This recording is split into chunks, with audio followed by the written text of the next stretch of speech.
നമസ്കാരം, കർമ്മ ന്യൂസിലേക്ക് സ്വാഗതം. CBI എന്ന് കേട്ടാൽ മോഹാലസ്യമോ നെഞ്ചുവേദനയോ ഉണ്ടാകുന്ന ഇടതുപക്ഷ സർക്കാർ നയതന്ത്രങ്ങളുടെ കരുക്കൾ ബുദ്ധിപൂർവ്വം നീക്കുകയാണ്. ഇരട്ടക്കൊലപാതക കേസ് ക്രൈംബ്രാഞ്ചിനെ ഏൽപ്പിച്ചുകൊണ്ട് സർക്കാർ ഉത്തരവ്. പോലീസ് മേധാവി ലോക്നാഥ് ബെഹ്റയാണ് ഉത്തരവ് പുറപ്പെടുവിച്ചത്. കുടുംബവുമൊത്ത് വിദേശ പര്യടനത്തിലായിരുന്ന മുഖ്യമന്ത്രി ഇന്ന് എത്താനിരിക്കെയാണ് ക്രൈംബ്രാഞ്ചിനെ ഏൽപ്പിച്ചുകൊണ്ടുള്ള സർക്കാർ ഉത്തരവ് വന്നിരിക്കുന്നത്.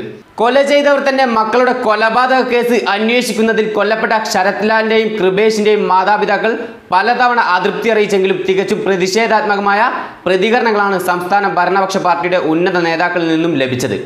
എന്നാൽ മക്കളുടെ കൊലപാതകത്തിന് പിന്നിലെ കറുത്ത കൈകൾ പുറത്തു കൊണ്ടുവരുവാൻ ഏതറ്റം വരെയും പോകും എന്ന വാശിയോടെ മക്കളുടെ ചിത എരിഞ്ഞു തീരും മുമ്പേ CBI അന്വേഷണത്തിനായി ഹൈക്കോടതിയെ സമീപിക്കാൻ നിശ്ചയിച്ചിറങ്ങിയ കൃപേഷിന്റെ അച്ഛന് ഇത് നെഞ്ചുപൊട്ടലിന്റെ വേദനയിലും തെല്ലൊരു ആശ്വാസമാകാനാണ് സാധ്യത.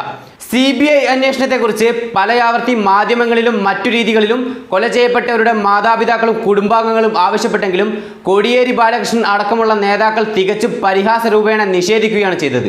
ഏതായാലും നെഞ്ചുപൊട്ടിക്കറിഞ്ഞ മാതാപിതാക്കളുടെ നിലവിളി ദൈവം കേൾക്കുകയും ആത്മാർത്ഥമായ അന്വേഷണത്തിലൂടെ യഥാർത്ഥ കുറ്റവാളികളെ നിയമത്തിന് മുന്നിൽ കൊണ്ടുവരുവാൻ സാധിക്കും എന്ന് തന്നെ പറയാം.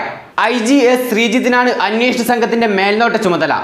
അന്വേഷണ സംഘത്തെ IG നിശ്ചയിക്കും. അന്തർ സംസ്ഥാനത്തിലുള്ള അന്വേഷണം വേണ്ടതിനാലും തിരഞ്ഞെടുപ്പ് അടുത്തു വരുന്നതും കണക്കിലെടുത്താണ് അന്വേഷണം ക്രൈംബ്രാഞ്ചിന് കൊടുക്കുന്നത് എന്നാണ് സർക്കാർ വിശദീകരണം. നേരത്തെ കാസർഗോഡ് ജില്ലാ പോലീസ് മേധാവിയായിരുന്ന ഡോക്ടർ A ശ്രീനിവാസനെ ക്രൈംബ്രാഞ്ചിലേക്ക് സർക്കാർ മാറ്റിയിരുന്നു. അതിനിടെ കാസർഗോഡ് പെരിയ ഇരട്ടക്കൊലക്കേസിലെ 5 പേരുടെ അറസ്റ്റ് കൂടി പോലീസ് രേഖപ്പെടുത്തി. കേസ് അന്വേഷണത്തിന്റെ ഭാഗമായി നേരത്തെ കസ്റ്റഡിയിലെടുത്ത 5 പേരുടെ അറസ്റ്റാണ് ഇന്ന് രേഖപ്പെടുത്തിയത്. എച്ചിലടുക്കം സ്വദേശികളായ KM സുരേഷ്, K അനിൽകുമാർ, കുണ്ടംകുഴി സ്വദേശി അശ്വിൻ, കല്യോട്ടി സ്വദേശികളായ ശ്രീരാഗ്, ഗിജിൽ എന്നിവരുടെ അറസ്റ്റാണ് പോലീസ് ഇന്ന് രേഖപ്പെടുത്തിയത്. ഇതോടെ ഇരട്ടക്കൊലക്കേസിൽ അറസ്റ്റിലായവരുടെ എണ്ണം 7 ആയി. CPM ലോക്കൽ സെക്രട്ടറി പീതാംബരൻ, കൊലയാളി സംഘത്തിന് സഞ്ചരിക്കാനുള്ള കാർ തയ്യാറാക്കിയ സജി ജോർജ് എന്നിവരുടെ അറസ്റ്റ് നേരത്തെ അന്വേഷണ സംഘം രേഖപ്പെടുത്തിയിരുന്നു.